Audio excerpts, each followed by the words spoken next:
9월과 10월이 오면은 많은 행사들이 있죠. 한국에는 지금 아시안 게임이 한참 열리고 있고 LA는 지금 한국의 날 행사를 펼치고 있습니다. 이런 모습들을 보면 뭘 느끼세요? 아, 생명이 활동을 하는구나.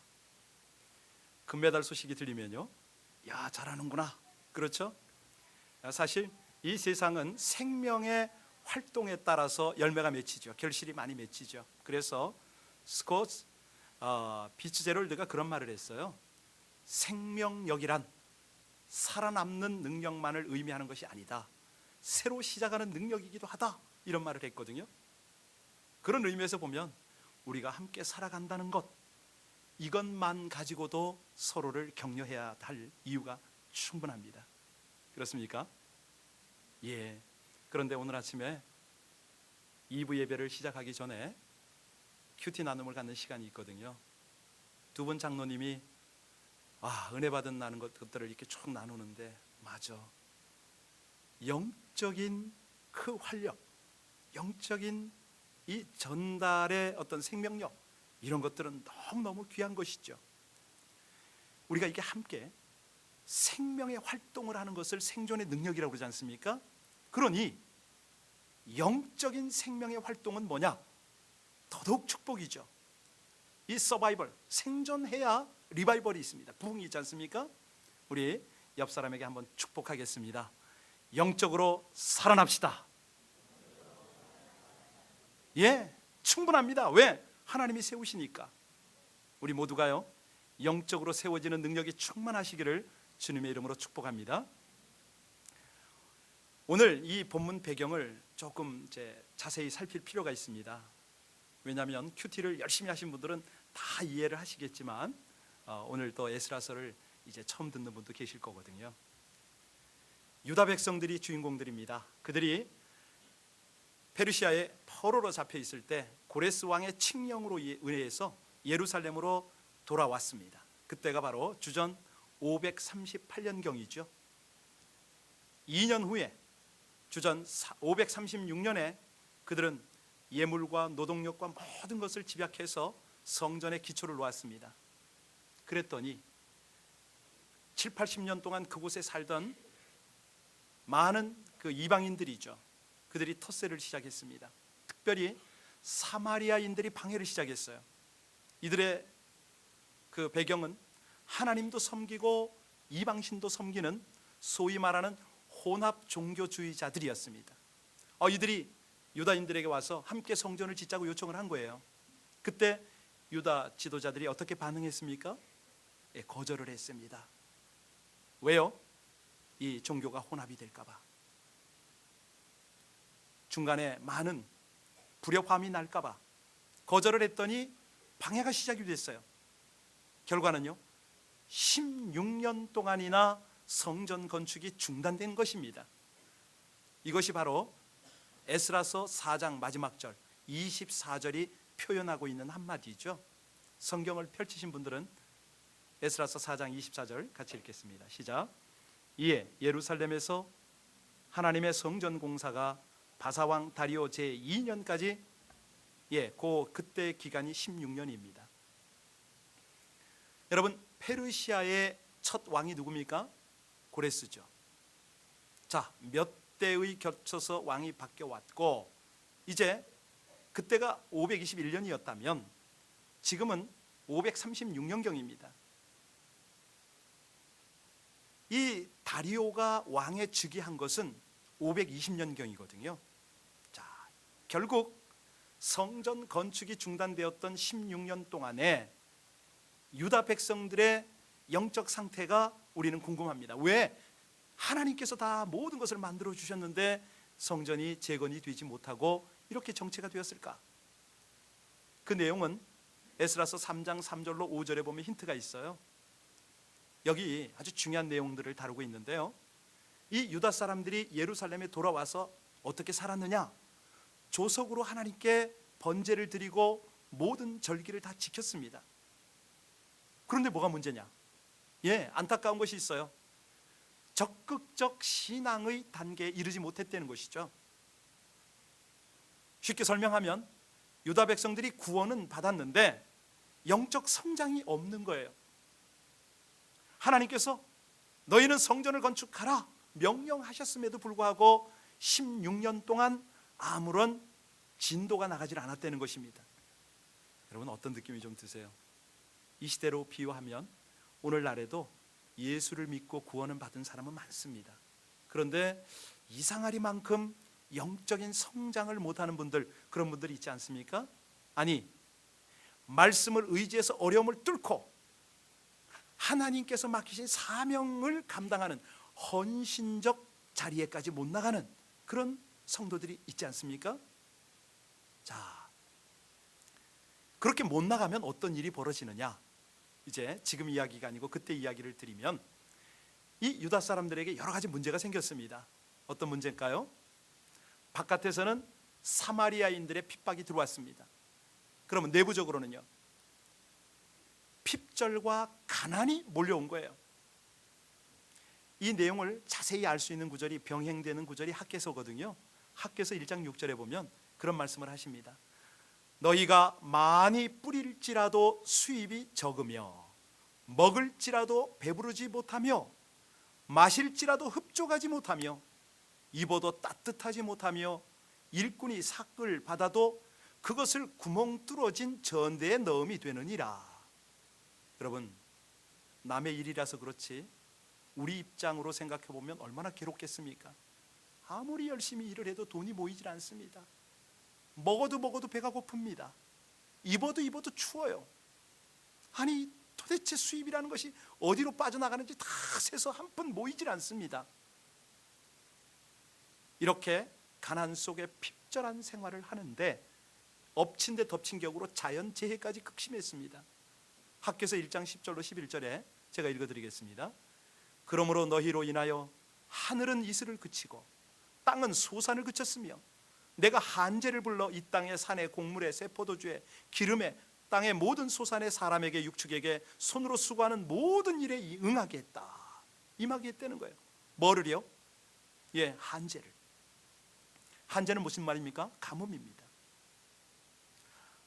가뭄으로 인해서 농사가 해마다 흉년이 들고 먹을 것이 없게 되었다, 이 뜻이죠. 여러분, 그러면 우리는 이제 영적으로 살아가는 사람들이니까, 성도들이니까 이런 가난과 자연 재해가, 재앙이 끊임없이 일어나는 원인을 진단해야 됩니다.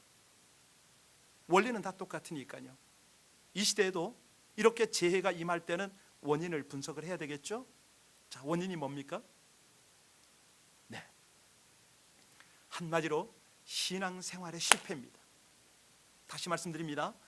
영적인 재건이 없어서 곤고했다, 이 말이죠. 신앙생활을 하긴 하는데 영적인 성장에는 관심이 없습니다. 하나님의 전을, 하나님의 사명을 감당하는 데는 관심이 없다는 것이죠. 안 하는 게 아닙니다. 하긴 하는데 마음을 다하고 헌신하지 않았다, 이 뜻이죠. 요즘 말로 하면요, 예수 믿으려면 마음을 다하고 뜻을 다하고 정성을 다해야 되는데 그렇게 못하니까 결국은 외적으로는 핍박이 오고 내적으로는 핍절이라고 하는 이중고를 겪지 않느냐, 이 뜻입니다. 사실 우리 예수를 잘 믿는 신자도 이제 어려운 시련을 만날 수가 있습니다. 그러나 그 시련을 통과할 때 낭만과 절망, 두려움이 엄습할 때가 있지요. 그럴 때 이제 하나님이 그걸 다스립니다. 여러분, 절망의 뜻을 혹시 뭔지 아세요? 낭망은 또 뭘 말하는 걸까요? 예, 절망은 말 그대로죠. 어떤 희망의 날개가 꺾이는 걸 우리는 절망이라고 그럽니다. 낭망은요, 소망이 없어서 땅에 추락을 하는 것을 우리는 낭망이다. 그러면 결과는요, 좌절이죠. 그런데 믿음의 사람들의 특징이 있습니다. T.S. 엘리엇이 그런 말을 했어요. 끝을 맺는 것은 시작하는 것과 같다. 끝나는 곳에서 우리는 시작한다, 이런 말을 했어요. 졸업이 시작이다, 뭐 똑같죠? 여러분, 그렇습니다. 우리가요, 성도기 때문에 실패나 고통 가운데 좌절해서 인생의 문이 닫힌다라고 이렇게 생각할 때는 반드시 또 하나를 찾아야 됩니다. 뭘요? 하나님이 열으시는 또 다른 문을 찾으려는 것이죠. 예, 우리가 그런 걸 많이 경험해 오지 않았습니까? 자, 이럴 때 가장 필요한 것이 하나 있으니 뭡니까? 다시 세우시는 하나님의 은혜를 붙잡는 것이죠. 하나님은요, 우리를 다시 세우시려고 그러세요. 자, 오늘은 이 본문을 통해서 우리를 다시 세우시는 하나님의 은혜 세 가지 원리를 좀 나눌 것입니다. 다시 세우시는 은혜의 원리, 첫 번째는 뭐냐면 하나님은 말씀을 주십니다. 우리에게 그 말씀을 만나게 하시고 그 말씀을 의지하도록 은혜를 주시는 거죠. 그러면 우린 다시 세워질 수가 있습니다. 5장 1절을 눈여겨보시기 바랍니다. 여기에 두 인물이 등장하죠. 한 사람은 학개, 또 한 사람은 스가랴. 이 두 명의 선지자를 일으키는 하나님의 목적이 뭔가요? 2절부터 이 학개와 스가랴 선지가 하나님의 백성들 편에 서서 그들을 하나님의 말씀으로 교훈합니다. 책망합니다. 바르게 합니다. 의로 교육을 합니다. 이때 16년간 건축을 하지 않았으니 그들의 의견이 어떤 의견이 있었겠습니까? 한 사람들은요, 어떤 사람들은 여호와의 전을 건축할 시기가 아직 이르지 아니하였다, 조금 더 기다리자, 이런 사람들이 있었습니다. 그때는 뭐라고 대답했을까요? 아니라는 거죠. 지금이 바로 그때다, 늦었다고 할 그때가 바로 지금 맞는 때다 라고 격려를 했습니다. 또 어떤 부류는요, 성전 짓는 일보다는 먼저 우리가 이 땅에 정착을 잘하고 나서 무슨 성전을 지어야 될 거 아닌가, 자기 집 짓는 일에 바빴습니다. 그 사람들에게 가서는 뭐라고 그랬을까요? 너희가 하는 것이 지금 옳으냐? 너희 소유를 좀 살펴라. 너희는 산에 올라가서 나무를 가져다가 전을 건축하라. 너희가 너희 집보다 하나님의 집을 멸시하는 것이냐? 아주 꾸짖고 교훈했습니다. 또 어떤 사람이 있었냐면, 과거 우리 솔로몬 왕 때의 성전은 얼마나 영화로운데 이게 뭡니까? 이렇게 초라할 수가 있습니까? 탄식하고 불평하는 이들에게는 뭐라고 그랬을까요? 이 전의 나중 영광이 이전 영광보다 클 것이다. 만국의 보배이신 그리스도가 이 성전에서 설 것이 아니냐? 성전에 하나님이 계신 것이 중요하지, 그 크기가 뭐가 그렇게 중요하냐? 이 성전에 여호와가 함께 하신다 라고 이렇게 선포를 하며 격려를 했습니다. 그런 말만 했겠습니까? 또 말이 있죠. 무엇보다도 여러 가지 말을 하는 그들 앞에 이 학개와 스가랴는 분명히 선포합니다. 너희가 성전을 짓기를 시작하면 그날부터 하나님이 복을 주실 것이니 좌절하지 말고 이 성전을 짓기 위해서 시작하라.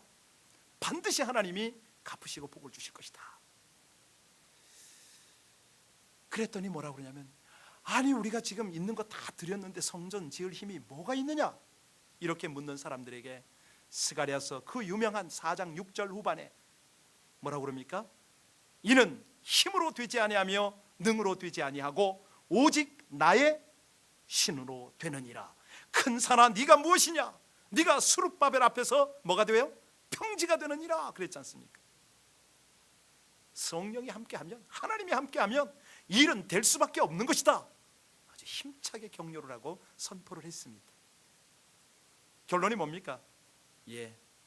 하나님의 일은 억지로 떠밀려서 해도 복이 된다. 이것이 결론이었습니다. 여러분, 이것이요, 지금 제가 풀어서 말씀을 드려서 그렇지 하나님의 말씀으로 임했거든요. 이 학개와 스가랴를 통해서, 두 선지를 통해서 말씀과 만남을 갖게 되니까 백성들이요 새로운 태도로 반응을 했습니다. 과거에는 하지 말자 이렇게 말하던 사람들이 하자, 새로운 에너지가 일어났고요. 과거에는 안 된다 이렇게 말하던 사람들 중에서 될 것 같다라고 아주 긍정적 분위기가 일어났습니다. 새로운 감동이 일어나게 된 것이죠. 결국은 5년 만에 성전 건축이 완공이 되고 주전 515년에 이 완공된 성전을 가리켜서 스룹바벨 성전이다 이렇게 말했습니다. 여러분, 아무리 지치고 낭망이 되고 절망이 될 때도 하나님의 말씀 앞에 서시기를 주의 이름으로 축원합니다. 말씀을 붙잡으시면 돼요. 힘이 납니다. 또다시 소망 가운데 일어나는 것이죠. 여러분, 한번 생각해 보세요. 우리 인류의 역사, 물론 하나님의 히스토리인데 이 새 역사가 언제 어떻게 전환점을 맞게 됐냐면 한결같습니다. 진리의 말씀을 선포하고 아멘으로 순종할 때 그때는 반드시 역사가 일어나요. 가령 캄캄한 구약 역사 시대 때 우리 예수님이 오셔서 말씀을 증거하니까 어떻게 열립니까? 신약 시대가 열립니다. BC가 AD로 아주 위대한 전기를 이루면서 열립니다. 또요, 예수님 가시고 나니까 사도들이 담대하게 말씀을 증거할 때 초대교회 새 역사가 일어났지 않습니까? 그러다가 또 타락하고 오염이 되니까요, 루터와 칼빈이 하나님의 말씀을 제대로 증거하니까 어두운 중세가 끝나고 종교 개혁의 시대가 도래를 했습니다. 사람들은요 한결같습니다. 바른 하나님의 말씀을 들어야, 그래야 영혼이 깨어나고 하나가 되고 새 역사를 일으키는 거죠. 미국은 어떻습니까? 말씀대로 살려고 신대륙으로 온 청교대들에 의해서 이 땅이 건설되지 않았습니까? 또 타락하니까요, 조나단 에드워즈와 이 조지 위필드가 하나님의 말씀을 있는 그대로 증거하고 선포하고 하나님의 주권을 증거했을 때 대각성운동이 또 일어나지 않았습니까? 이런 것들을 보면요, 참 우리가 언제나 하나님의 종들을 통해서 새로운 말씀을 만나게 하실 때에 그때 집중을 해야 된다는 것이죠. 이것은요 개인도 똑같습니다. 개인의 인생에도 하나님과의 말씀, 이 하나님과 만나는 방법이 바로 말씀과의 만나는 건데, 이 말씀은요 하나님과의 만남 그 자체인 겁니다. 그래서 내 인생이 어쩌다 이렇게 정체되었나, 왜 이렇게 지루한지 모르겠다, 이런 분들은요 날마다 하나님의 말씀을 새롭게 만나는 것이 최고의 길입니다. 여러분, 큐티 성경 통독 생활화하시기를 주의 이름으로 축원합니다. 정말 하셔야 됩니다.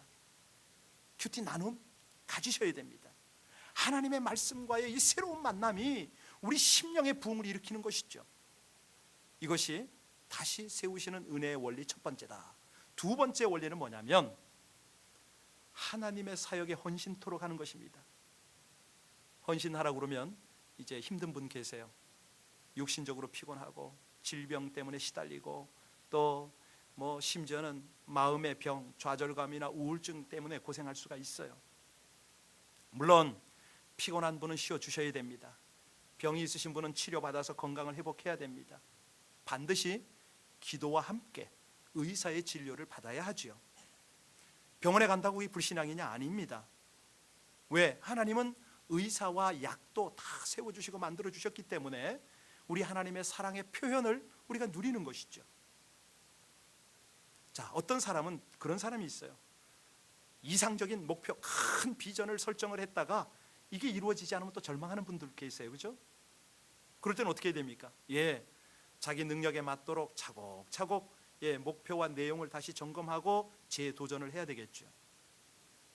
또 요즘에는요 원치 않지만 이 중상모략이 얼마나 많은지 모릅니다.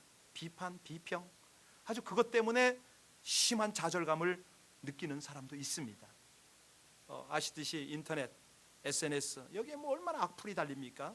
연예인 공격했더니 자살하는 사람이 한둘이 아니죠. 자, 이런 데서 막 깊은 좌절감, 우울증이 오지 않습니까? 자, 문제가 뭐냐면, 문제가 지금부터 잘 들으셔야 됩니다. 이렇게 절망감과 좌절감에 시달릴 때 종종 잘못된 도피처를 찾는 것이 문제가 됩니다. 아주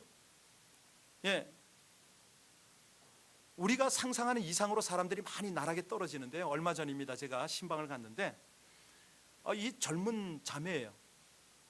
주중에는요 일을 한다고 하는데 늘 술에, 밤마다 술에 절어 있어요. 그리고 주말이 되면은 가가지고 갬블 하고요, 또 남자친구 만나고요. 애들이 있는데도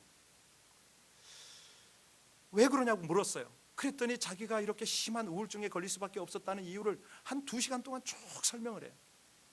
제가 그 긴 이야기를 다 들어주고 한마디 딱 물었습니다.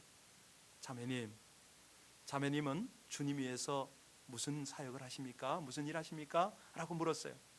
그랬더니 이 자매가 눈을 둥그렇게 뜨면서 왜 쓸데없는 그런 엉뚱한 질문을 하느냐고 저를 바라봤어요. 제가 다시 물었죠. 자매님은 예수 믿지 않습니까? 교회 다녔다면서요. 그렇대요. 그분을 위해서 지금 어떻게 살고 계시냐고요. 이 자매가 이해를 또 못해요. 할 수 없이 제가 쉽게 설명해 줬습니다. 자매님, 나는 목사요. 목사도 자신의 문제만 붙들고 하루 종일 그걸 생각하고 고민하면 목사도 우울증에 걸릴 겁니다. 자매님은 자매님의 문제에 너무 매달려 있는 거 아니에요?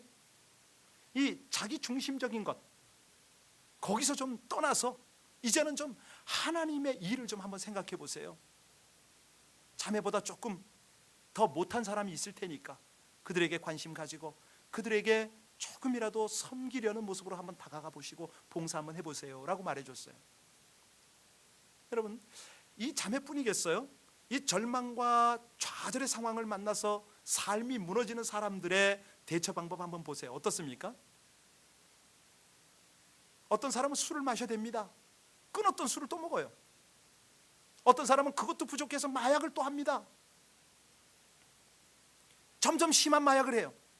또 어떤 사람은요, 아니 이 남자 이 여자 쳐다보고 불륜관계에 빠집니다. 점점 더 농도가 심해집니다. 또 어떤 사람은요, 도박을 합니다. 도박도 점점 심해지고 돈 딸리니까 거짓말로 해서 온갖 속임으로 그냥 자금을 마련해서 자꾸 망합니다. 여러분, 지금 말씀드린 건요, 전형적인 삶이 무너지는 거 아닙니까? 이런 것 해보면 그 결과는 뭡니까? 그나마 남은 것마저 다 잃어버리고 좌절할 뿐이지, 좌절만 깊어질 뿐이지 해결될 수 있는 길은 없습니다. 결론이 뭡니까? 생각을 바꿔야죠. 어떻게 해요? 나는 하나님을 향하여 어떤 관심을 가질까? 내가 그분을 위해서 어떻게 살아갈 수 있을까? 나보다 연약한 사람들을 위해서 나는 무슨 일을 할까?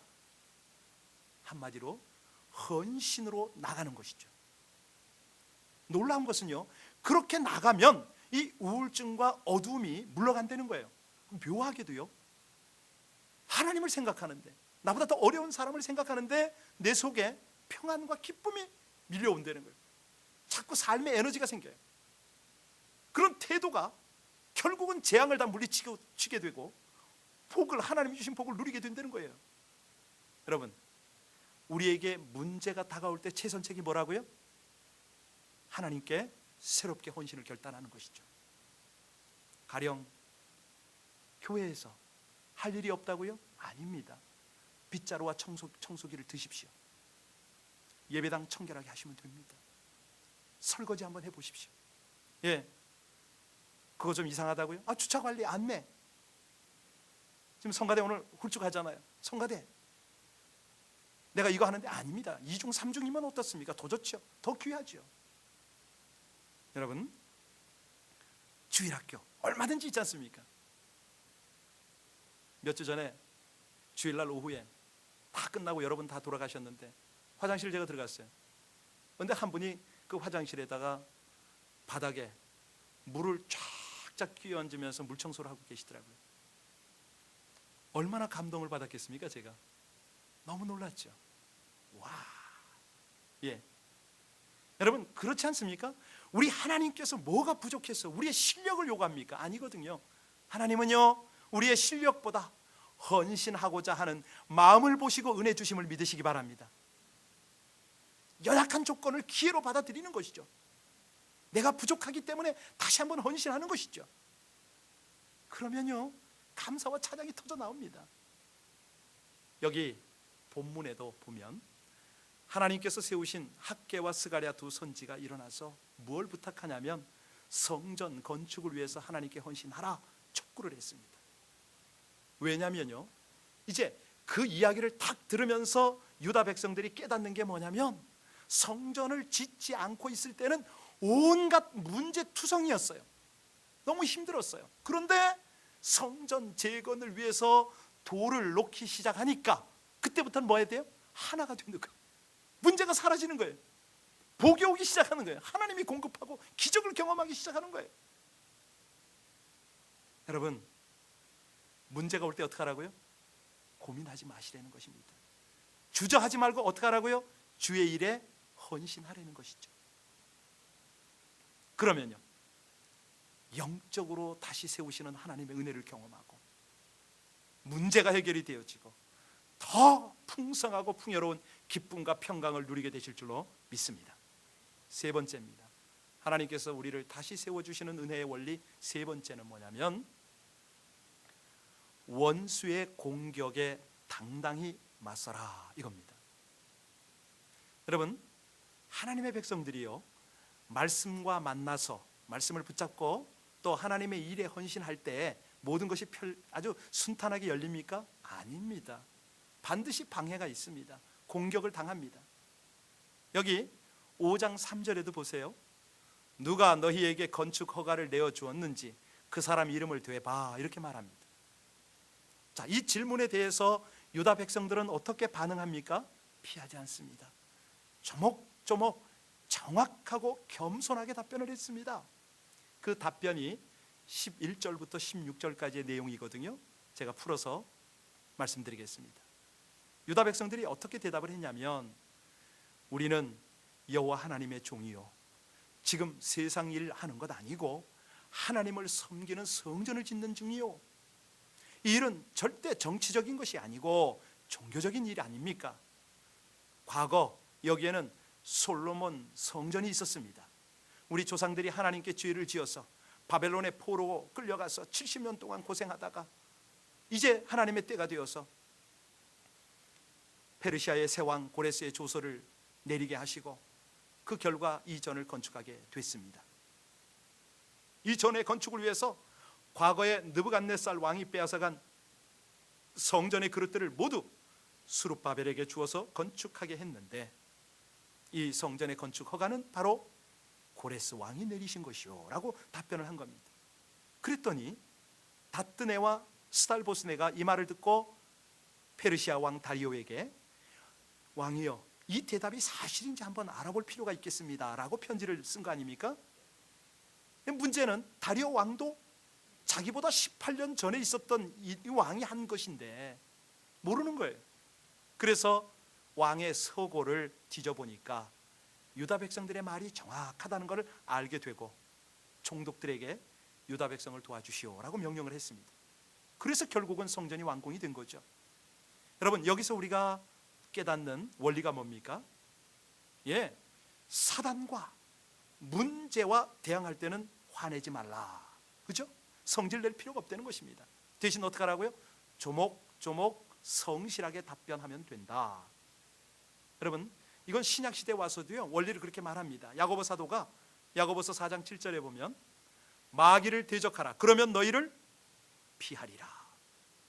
많은 문제, 어떠한 문제가 여러분을 공격해 와도 진실하고 정직한 말, 하나님이 약속한 그 말로 대적을 하려는 것입니다.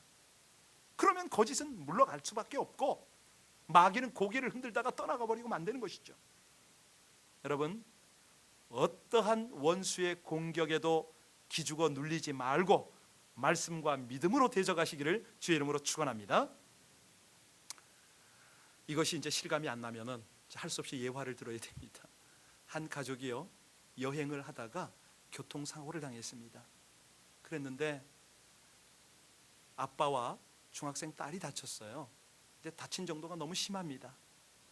딸은 두 다리에 보조 다리를 하지 않으면 걸을 수가 없고요, 아빠도 한쪽 다리에 보조 다리를 해야 걸을 수 있는 상황이 되어버렸습니다.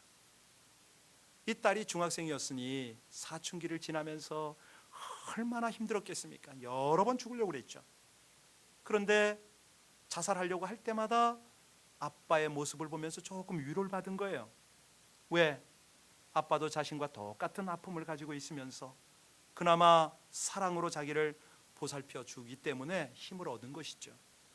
그렇게 몇 년을 힘들게 지냈지만 참 감사하게도 대학에 입학을 했습니다. 입학식 날 입학식을 잘 마치고 나오는 때였어요. 딱 큰 길로 나서는데 갑자기 도로에 한 꼬마애가 뛰어가는데 차가 이 아이를 못 보고 달려오는 겁니다. 순간 아빠가 총알같이 뛰어가면서 이 자기 난 모르는 어린아이를 끌어안고 쫙 굴러서 피한 거예요. 아니, 딸이 입이 쩍 벌어졌죠. 아니, 어떻게 아빠가 저렇게 쏜살같이 달려갈 수가 있지?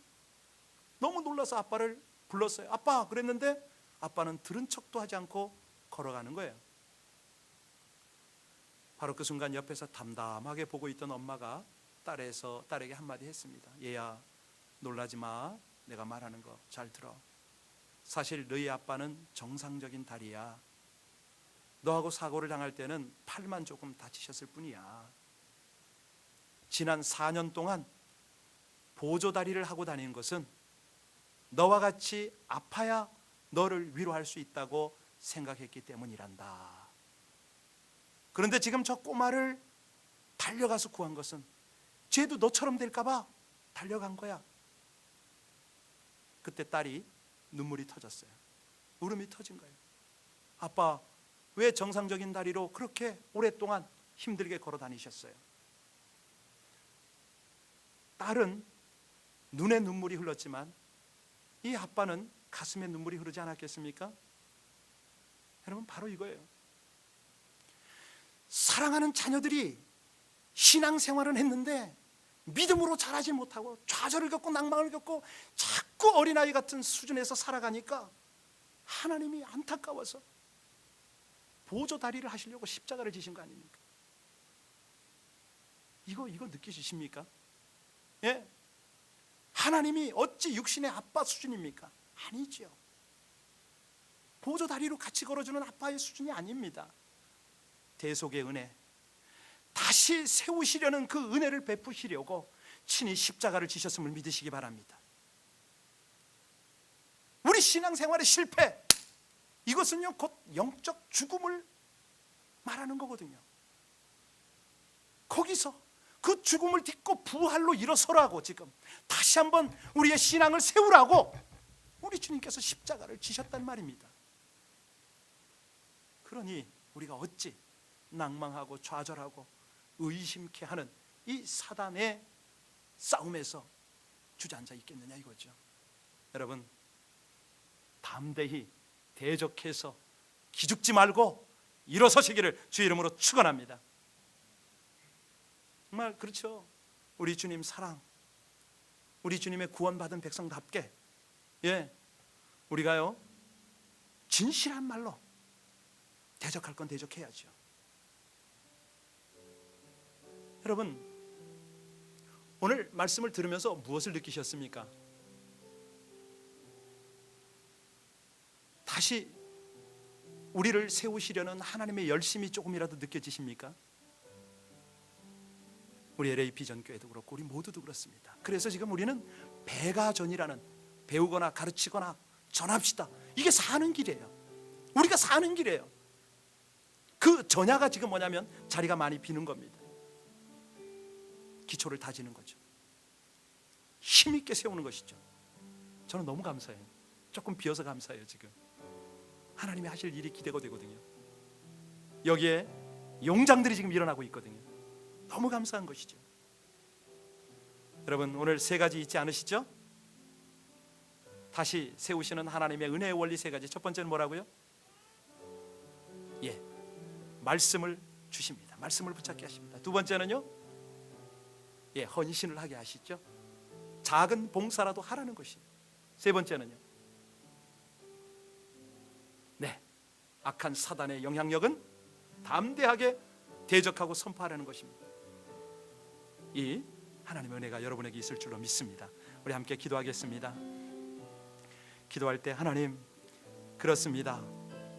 이 십자가의 영원한 생명으로 다시 시작할 수 있도록 세우시고 축복하시는 하나님의 은혜를 감사합니다.